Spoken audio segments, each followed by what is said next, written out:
아무것도 가진 게 없다고 느껴질 때 미래를 미리 계산하지 마라.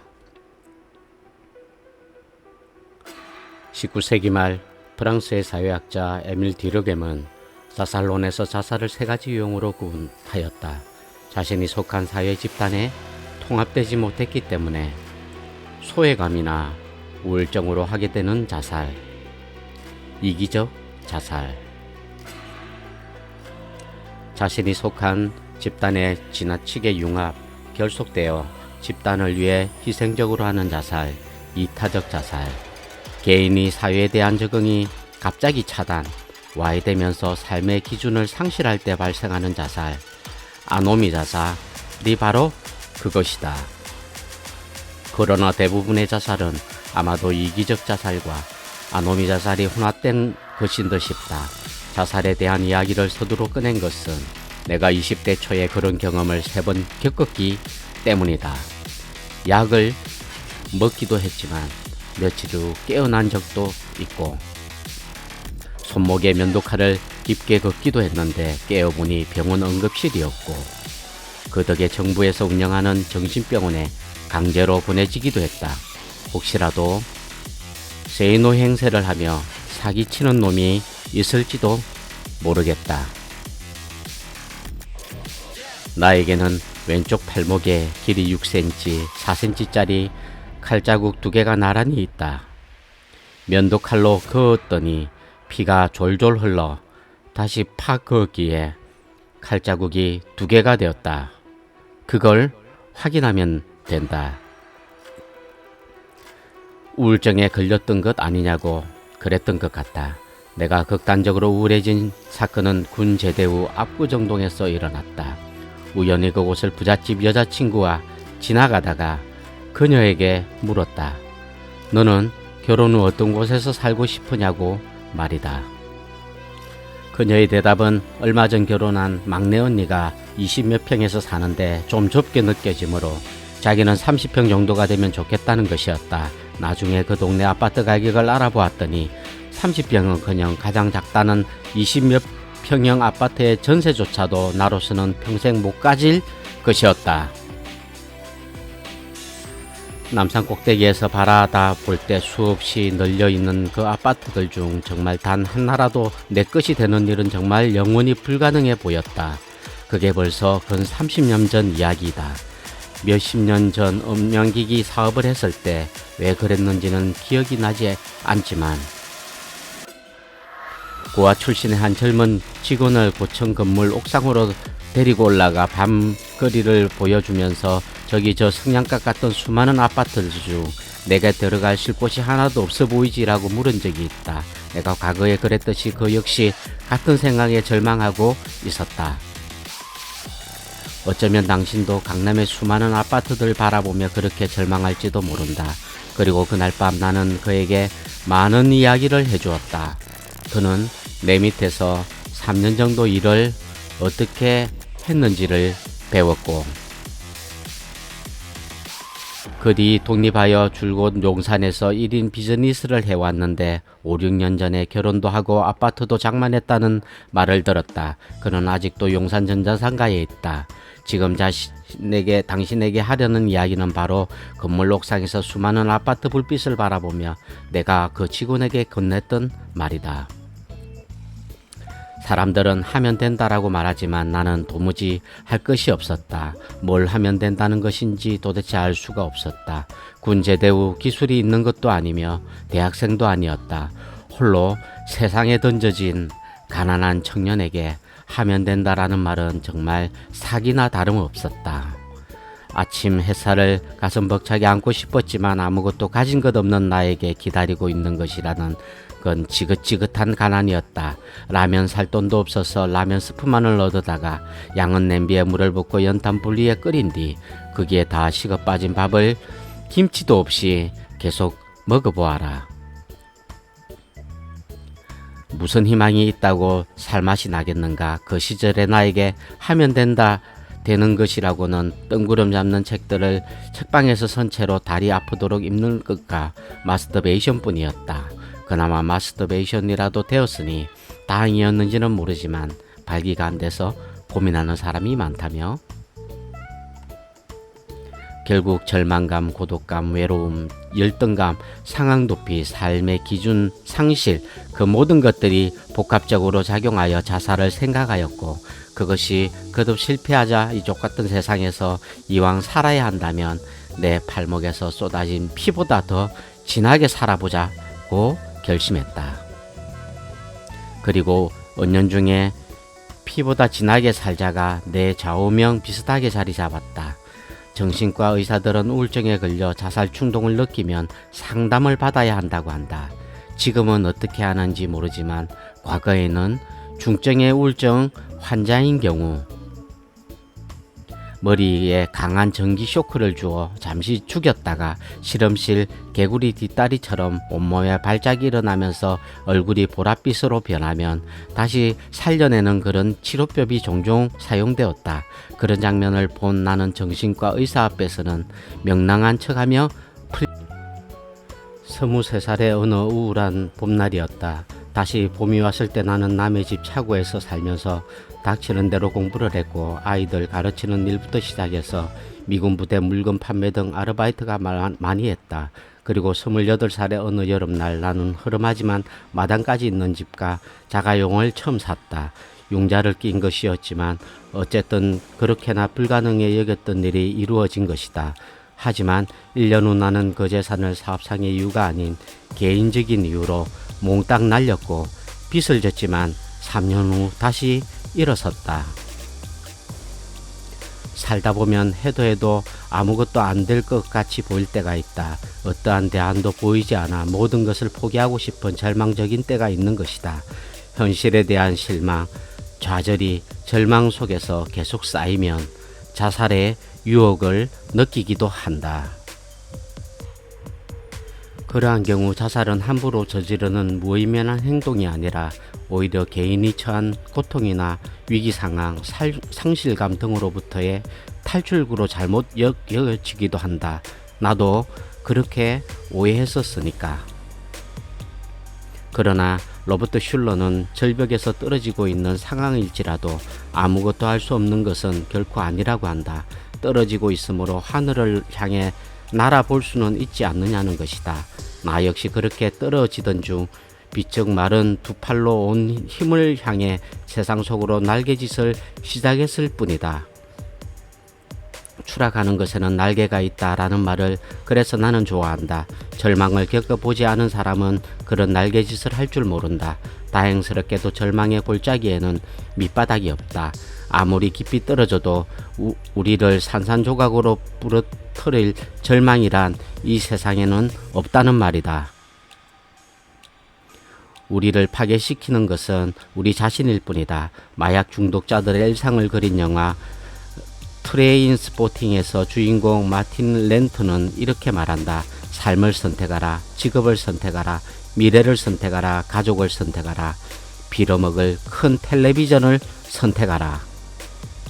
세탁기, 자동차, CD 플레이어, 전동식 깡통 따개를 골라라. 드라이 제품을 고르고 일요일 아침마다 교회에 나가 회개하는 삶을 선택하라.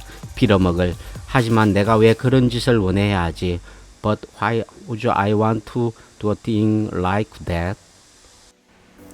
렌터는 평범한 사람들의 평범한 삶을 비웃는 듯 보이지만 그의 독백 속에는 학벌이나 돈, 능력도 없으므로 평범하게 살려야 살 수도 없지 않느냐는 절망이 근저에 깔려 있다. 그는 대안으로 마약을 선택하였을 뿐이다.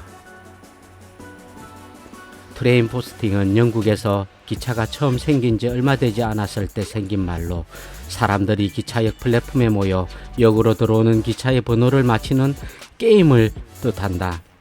이 영화의 극작가 존 호저는 이런 게임을 하는 사람들,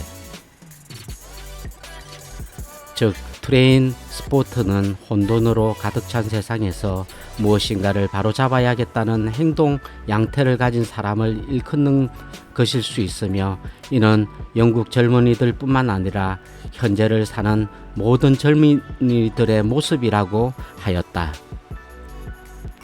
결국 트레인 포스팅은 삶은 우리에게 달려오지만 우리는 삶의 변화를 알지 못하며 다만 번호를 맞히는 게임을 할 뿐이라는 의미를 던져준다. 우리는 왜 절망하는가? 미래의 상황을 현재의 처지에 비추어 미리 계산하기 때문이다. 지금 인류들을 못 다닌다고 해서 10년 후에 성공하지 못할 것이라고, 지금의 빚을 5년 후에도 못 갚을 것이라고, 지금의 봉급으로는 평생 남들처럼 못 살 것이라고 미리 계산하여 체념한다. 지금 가난함으로 평생 가난하게 살 것이라고 미리 계산기를 두들겨 대면서 미래의 삶의 절망적인 번호를 매기고 만다. 내가 그랬듯이 말이다. 하지만 지금 상황이 이러저러하므로 5년 후, 10년 후에는 이러저러할 것이기에 희망이 없다고? 너무 계산이 빠른 것 아닌가? 점쟁이도 자기 미래는 모르는데 어떻게 감히 신의 영역인 미래를 스스로 투시하고 미리 계산할 수 있다는 말인가? 부자가 되려면 미래 방정식에 지금의 처지를 대입하면 절대 안 된다. 결코 그런 짓을 하지 말라. 트레인 스포팅 게임처럼 우리에게 달려오는 삶의 변화는 아무도 모르기 때문이다. 옛날 춘추전국 시대의 중국에는 논두렁에서 군사를 일으켜 일약 군왕이 된 자가 있는가 하면 시장거리에서 춤추던 무희가 하루아침에 왕후가 되는 일도 비일비재하지 않은가. 노래 돈 크라이 미 포 미 아르헨티나의 주인공 에바 페론 역시 술집 종업원에서 아르헨티나 대통령의 영부인이 되지 않았던가. 그렇게나 절망적이었던 내가 부자로 살 것이라고는 누구도 생각하지 못한 일이었다. 흔히 이야기하듯 사람 팔자 시간 문제이다. 그러므로 미래를 미리 계산하여 절망하는 어리석음을 버리고 그저 그 순간부터 당신의 미래, 언젠가에 무슨 일인가가 새로 일어날 수 있도록 책을 읽고 지식을 축적하라. 절대로 내가 이걸 배워서 어디다 써먹겠어, 내가 어떻게 한다고 해서 무슨 소용이 있겠어 하는 따위의 생각은 초도 갖지 말라. 그건 역시 미래방정식의 현재의 시간을 대입시키는 어리석은 짓이며 패자들이 즐겨 사용하였던 핑계에 지나지 않는다. 단 조건이 있다. 뭘 배우든 간에 뭘 하든 간에 미친 듯이 피를 토하는 마음으로 제대로 하여라. 그렇게 할 때에야 비로소 미래는 그 암흑의 빗장을 서서히 열어주기 시작할 것이며 조만간 그 빗장 너머에서 비치는 강렬한 태양빛 아래에서 당신은 감격의 눈물을 흘리게 될 것이다. 이미 그렇게 몇 년째 살아왔음에도 변화가 없다면 당신은 그저 삶의 변화를 잘못 찍는 바람에 길을 잘못 들었을 뿐이다. 그 잘못된 길에서 절망하지 말고 빨리 깜빡이를 켜고 길을 바꾸어라. 내 말을 믿어라. 거기서 새 삶이 무섭도록 빠르게 달려온다. 정말로 그렇게 되냐고? 수많은 사례가 있지만 하나만 이야기하자. 신문에 칼럼을 기고할 당시 절망감이 가득 찬 독자로부터 메일을 계속해서 받았다. 이른바 괜찮다는 대학의 인문학과를 나왔지만 이혼하여 혼자가 된 상태에서 뚜렷한 기술이나 직업도 없는 30대 초반의 독자였다. 그저 막막한 생각으로 약대나 한의대에 다시 가려고 하였지만 실패하였고 중고생을 부업 삼아 가르치며 모은 얼마 안 되는 돈마저 주식 투자로 다 날렸지만 몰락한 집안을 이끌어 가야 하는 처지였다. 답변 메일에서 나는 생각의 전환을 강조하면서 부업 삼아 하던 과외 일에 미칠 것을 권유하며 프로가 되는 법을 구체적으로 상세하게 알려주었고 그 독자는 내 지시대로 하겠다고 하였다. 나는 내게 메일을 보내는 모든 독자에게 똑같은 친절을 베푸는 사람이 결코 아니다. 절대로 나에게서 개인적인 친절함은 기대하지 말라. 그럼에도 불구하고 그는 즉각 내 말대로 하지 않고 계속 머뭇거리면서 내게 이런저런 질문을 던졌다. 하지만 그의 질문들은 정확히 표현하면 궁금한 점들이 아니라 안달이었고 내가 이렇게 한다고 해서 과연 세이노 말처럼 될까 하는 끊임없는 의심이었다. 왜 사람들은 내가 이미 실제로 경험한 것을 말해주는데도 믿지를 못할까? 정말 이러한 의심은 미래를 미리미리 계산하여 보아야 적성이 풀리는 가난한 자들의 공통적 특징이다.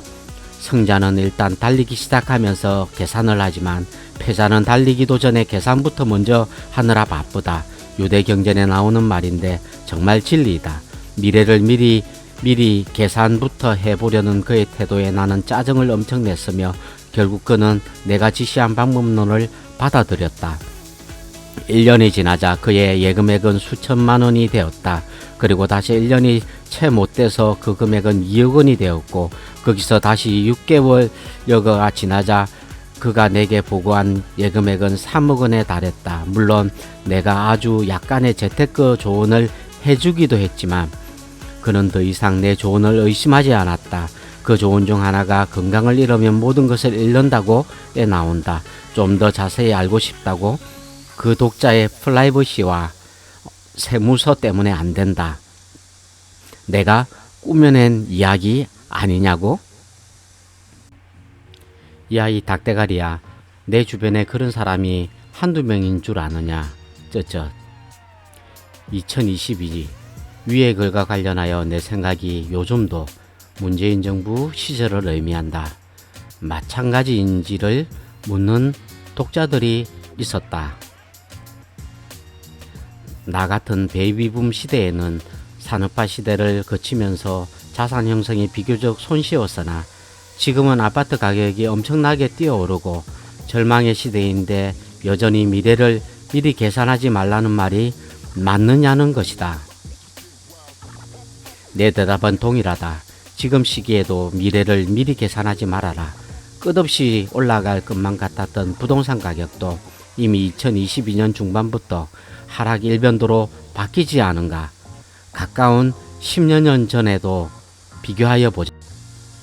2006년부터 2008년까지 부동산 가격은 최고 상승을 이어갔다. 2006년 12월 4일 한겨레 신문은 11월 집값 광풍이 불면서 집값 상승률이 16년 만에 최고로 올랐다고 보도했다. 하지만 2009년 말부터는 아파트 값 하락세가 본격화된다는 뉴스가 나오기 시작하였고 2010년도부터는 집값이 하락하는 가운데 전세만 강세로 이어지는 현상이 지속된다. 즉 2010년부터는 집값이 안정적이었고 실업률도 낮았는데 그때는 희망이 넘쳤을까.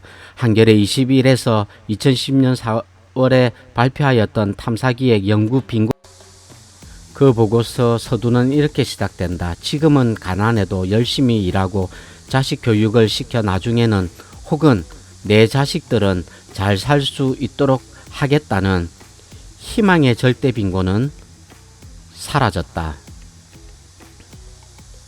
그 자리에 나중에도 혹은 내 자식들도 남들처럼 잘 살기는 어려울 것 같다는 절망의 상대 빈곤이 자리 잡고 있다. 세상에 대해 분노를 느끼는가? 노인, 성인, 자녀 가구의 23.1%가 그렇다고 답했다. 노력해도 가난에서 벗어날 수 없다고 생각한다. 노인, 성인, 자녀 가구의 58.5%가 그렇다고 답했다. 같은 응답을 한 노인 가구는 48.8%였다. 부자에 대한 부정적인 인식과 세상에 대한 분노를 묻는 질문에도 노인, 성인, 자녀 가구의 38.5%는 부자들이 불법 편법으로 돈을 번 것으로 생각하고 있었다. 이러한 내용이 과연 지금하고 크게 다른 거 있을까? 시대와 상관없이 절망과 골짜기는 언제나 깊이 파여 있었고 그 골짜기 위에 하늘은 언제나 회색빛이었다. 덧붙여 나는 마블이나 DC의 영화들을 별로 좋아하지는 않지만 다크 나이트 라이즈에 나오는 면장면은 기억한다. 지하 동굴 감옥에서 외인이 빠져나오려고 몸에 밧줄을 묶고 벽을 타고 기어오르는 장면 말이다. 마지막 단계는 꽤 거리가 먼 곳에 돌을 잡아야 하는 것. 그것을 못 잡으면 떨어져 죽는다. 이미 외인은 밧줄을 몸에 묶고 시도하였으나 실패한 바가 있다. 하지만 깨달는다. 밧줄을 몸에 묶는 것 자체가 실패하여 떨어져 죽는 것을 두려워하기 때문이라는 것. 최후의 외인은 밧줄 없이 맨몸으로 동굴벽을 오르기 시작한다. 그리고 성공한다. 스크래치 하라는 이유가 바로 이것이다. 구독, 좋아요는 사랑입니다.